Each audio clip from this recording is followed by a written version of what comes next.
Здесь пытались построить гостиницу.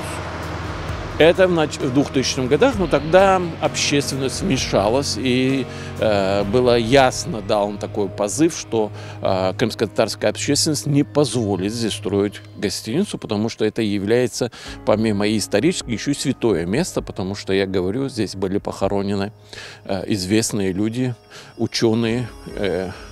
Здесь было 2 дурбе.